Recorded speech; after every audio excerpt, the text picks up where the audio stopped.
The leak has not been plugged. The latest effort to stop the flow of oil from that broken well in the Gulf, called Topkill, has now been declared a failure. The move had been promising a few days ago, but now yet another procedure must be attempted. The president issued a statement last night saying this news is as, quote, enraging as it is heartbreaking. Here with us now live this morning is BP's managing director, Robert Dudley. Mr. Dudley, welcome to Meet the Press. Good morning, David. What went wrong? David, we made 3 attempts to wrestle this beast to the ground by pumping heavy fluids into it. We were unable to overcome the flow.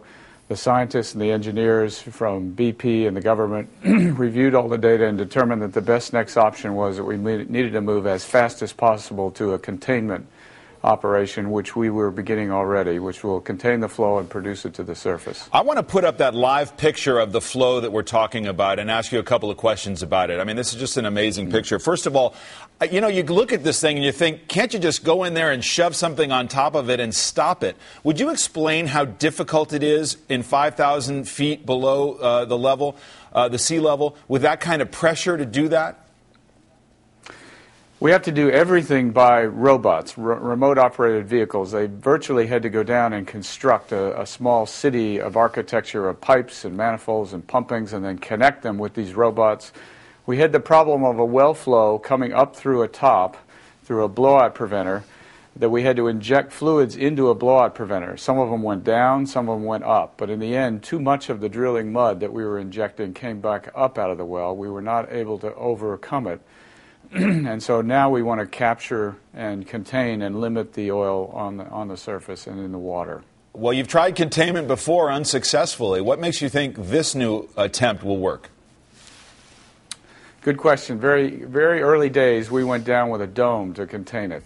What we found is that there's so much natural gas in what comes out of this well, it immediately forms an unusual thing called hydrates, which are ice crystals, which created the dome to float. This one, we will have concentric pipes down it. We will pump warmer seawater down around it to keep the temperature within the right range, a little bit of methanol, and that's the way we want to prevent the problem that we had before. The objective is to contain the majority of the flow this way. What are the chances this works?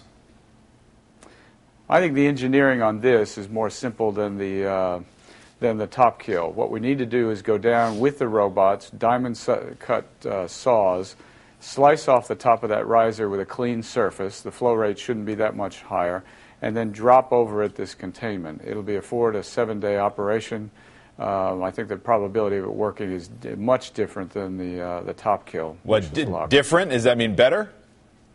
Better. Absolutely better. And you think we'll know by about 4 days? I think by the end of the week. As you know, the 5,000 feet of water, no humans could go down there. We're reliant on the robots. These guys that are working offshore are incredibly skilled at this. We've been asking them to do the equivalent of open heart surgery on television for everyone. They are very, very careful people that check pressures and temperatures and connections. Right. But I would say by the end of the week. I want to put up that live picture of the oil flow again, and I'd like you to just kind of level with the American people. How much oil is spilling into the Gulf on a daily basis? We honestly do not know.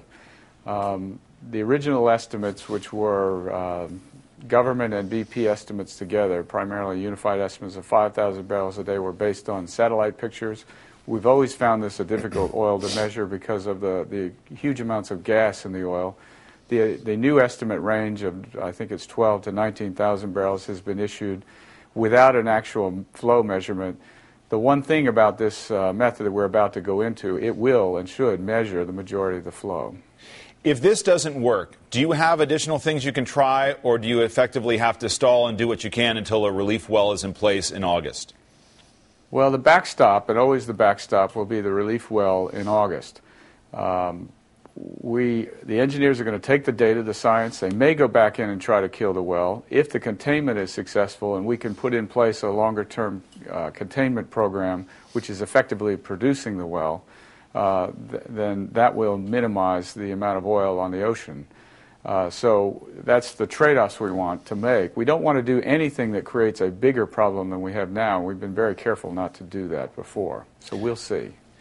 It's stunning, the fact that BP, with all your expertise, did not have a better contingency plan than you appear to have. I mean, it's been noted the ad hoc nature of what you're doing, trying one thing, then another, and unsuccessfully so.